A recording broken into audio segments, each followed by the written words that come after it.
गुरुर्ब्रह्मा गुरुर्विष्णु गुरुर्देवो महेश्वरा गुरुर साक्षात परब्रह्मा तस्मै श्री गुरुवे नमः। सभी साधक बंधुओं को आत्मज्योति को साष्टांग प्रणाम करते हुए मेरे सद्गुरु श्री चंद्र कुमार जी के दिव्य चरणारविंदों में साष्टांग प्रणाम करते हुए कबीर जी का दोहा देखते हैं। कबीर अमृतवाणी से सद्गुरु के ऊपर ये जो है सद्गुरु के ऊपर वाणी है अमृतवाणी। क्या कहते हैं कबीर जी महाराज?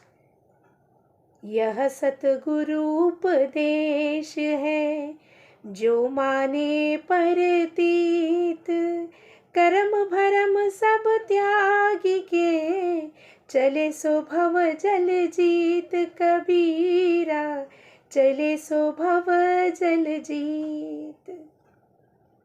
सद्गुरु महाराज की इतनी कृपा है कि 2021 में या 20 में हमें वो कहते थे कि दोनों जन हम पति पत्नी को इसे कन्नड़ में इसका निरूपण करो, इसका अर्थ जो है समझाकर लोगों को कन्नड़ में बताओ और पढ़ो उसे, समझो उसे और दोहे को कन्नड़ में रूपांतर किया करो।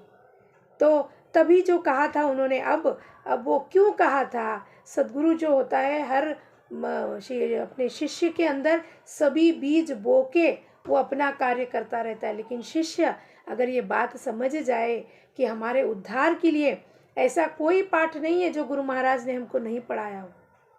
कबीर अमृतवाणी हो, भगवत गीता हो, भागवतम हो, उपनिषद हो या शंकराचार्य जी के जो कार्य है वो जो भी हो, ऐसा कुछ नहीं है। वो कहते थे अपना समय एक क्षण को भी वेस्ट मत करो, बर्बाद मत करो। क्यों?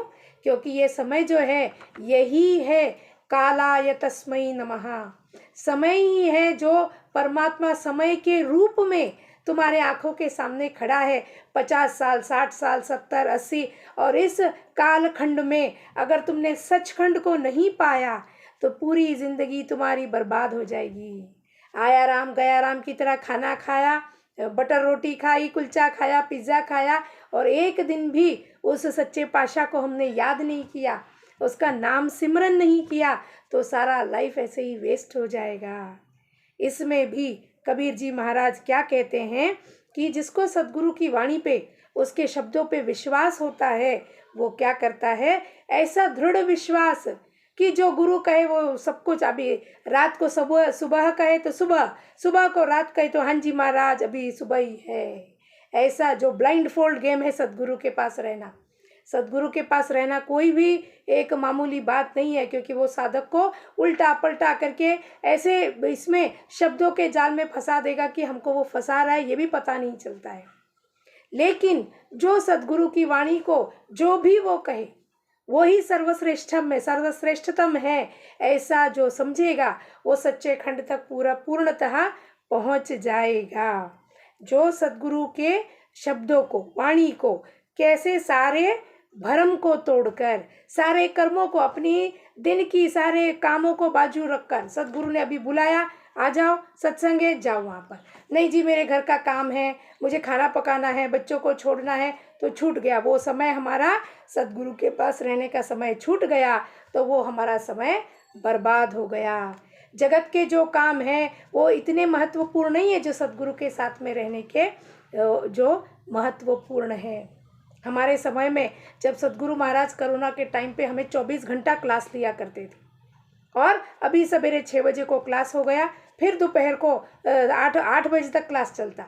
नाश्ता करके हुआ नहीं कि 11:30 को फिर से क्लास, 1 बजे तक खाना झटकीपट बनाया नहीं कि फिर से 4, 4:30 बजे को क्लास, फिर चाय जाओ, चलो कॉफ़ी पी कर आओ, चाय पी कर आओ, ब्रेक का टाइम है 7 बजे से 9:30 बजे तक फिर से क्लास हुआ करता था। उस समय के दौरान संसार के कामों को फटाफट करना है और फिर जाके वहाँ पर क्या पढ़ाया था, क्या बोध कराया था उसको समझना है, उसको जीर्ण करना है, एब्जॉर्ब करना है। ये नहीं कि इस कान से सुन लिया उस कान से छोड़ दिया। ऐसे समय में कितनी आती थी कि कभी कभी घर में झगड़े भी हो जाते थे। हमारे जो महाराज है, घर के महाराज, उनको 8 बजे खाना खाना पड़ता था और गुरु जी का क्लास तो 9:30 बजे तक चलता था। इस दौरान खाने का समय बदल जाता था, लेकिन तब क्या है, सारे चीज़ें कर्म भरम सब त्याग के, सब कर्म को छोड़कर 9:30 बजे तक बैठो, फिर घर में जाके डांट खाओ, कोई बात नहीं। लेकिन जब गुरु है, आज गुरु भौतिक में नहीं है, आज उन्होंने अपने देह त्याग करके अब 2 साल हो जाएंगे, लेकिन वो जो समय था उनके साथ बिताने का, जिसे हम सारूप्य कहते हैं, सामीप्य मुक्ति कहते हैं, आज वो पुनः वो घड़ी और वो क्षण हमें फिर से नहीं मिलेंगी।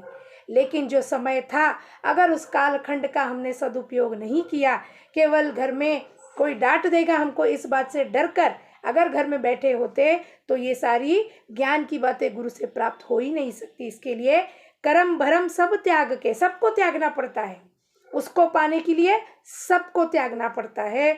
चले सो भव जल जीत, वो भव जल, भव यानी विषय का जो सागर है, जिसमें आज हम लोग प्रपंच के लोग हम इसमें डुबकी मार रहे हैं, विषय के सागर में डुबकी मार रहे हैं कि विषय से बाहर मन आता ही नहीं है। विषय, वस्तु, व्यक्ति, इनमें फंस गया है हमारा मन। उसने क्या कहा, इसने क्या कहा, इसने बुरा कहा, उसने भला कहा, इन विचारों के जाल से, समुद्री जाल से, भवजल से जब तक हमें बाहर निकलने की कोशिश भी करेंगे, तब तक हमारी उम्र बीत के हमारे दांत गिर गए, आंख दिखाई नहीं देता, सुनाई नहीं पड़ता, तो कौन से सत्संग हम जा सकते हैं, क्या सुन सकते हैं भगवान के बारे में, कथा कीर्तन हम कैसे श्रवण कर सकते हैं। इसके लिए जब जागो तब सवेरा, जब हम जाग जाएंगे उसी समय सवेरा हो जाएगा हमारे लिए, यानी क्या, हमारा जीवन प्रकाशमय हो जाएगा। इसके लिए वो भव जल को जीत जाएगा। जो उस सच्चे ज्ञान को पालेगा वो अपने सारे कर्म बंधनों से मुक्त हो जाएगा।